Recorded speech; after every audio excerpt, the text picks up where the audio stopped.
Российская армия все больше начинает испытывать нехватку танков, особенно учитывая тот факт, что благодаря мобилизации количество войск возросло, а бронетехники из-за потерь наоборот стало меньше. Имея четырехкратное преимущество в танках на начало войны перед Украиной 3300 против 850, сейчас, по имеющимся открытым данным, количество танков у обеих сторон примерно равно. И это если учитывать лишь подтвержденные потери. Что важно, Украина нарастила число танков благодаря западным поставкам современной техники, в то время как большая доля компенсации российских потерь включает устаревшие танки Т-62 и Т-55, так как производство новых Т-90М и модернизация Т-72 до версии Б3 не способна покрыть потери.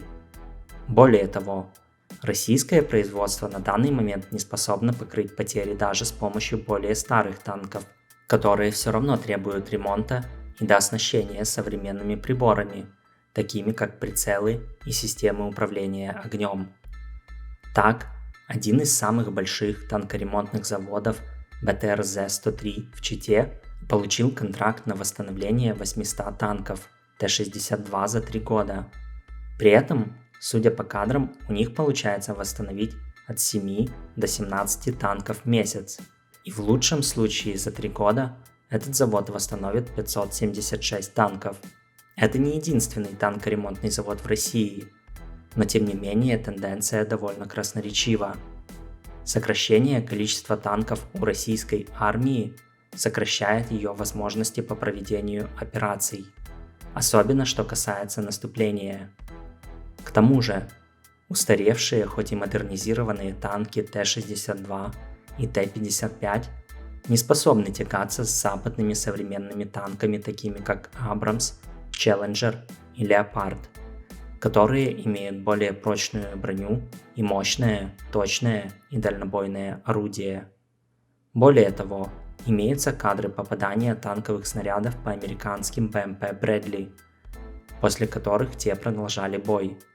Тем не менее, даже старые танки способны хорошо показывать себя в обороне и стрельбе с закрытых позиций, что создает большие сложности для наступающих украинских войск.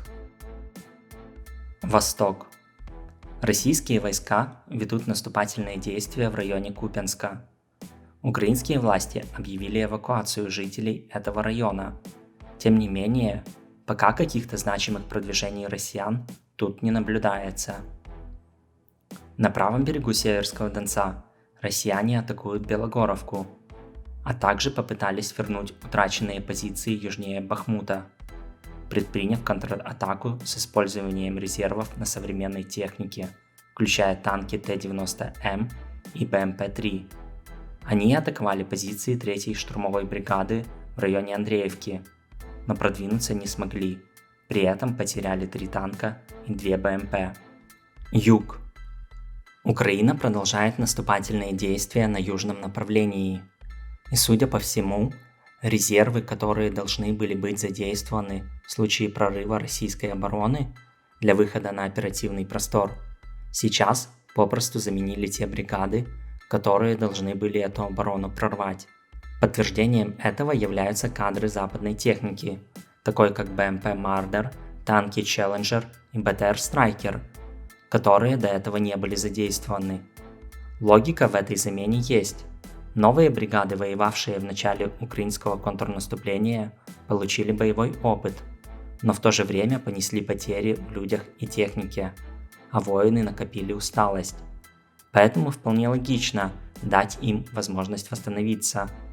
А в бой теперь пошли резервы, которые, вероятно, спустя время будут заменены на отдохнувшие войска, которые в том числе уже имеют за плечами боевой опыт. Сегодня официально подтвердилось освобождение села Урожайное на Бердянском направлении. Об этом было известно уже несколько дней, но официальное подтверждение означает уверенный контроль населенного пункта. На Мелитопольском направлении у украинских войск также имеется продвижение. Так уже точно известно, что украинские войска достигли центра Роботыне, но бои за него продолжаются, и россияне даже ходят в контратаки. Спасибо за просмотр. Как всегда, буду вам благодарен поддержке видео лайками, комментариями. Также подписывайтесь на канал, ну и становитесь спонсором на YouTube и Патреоне.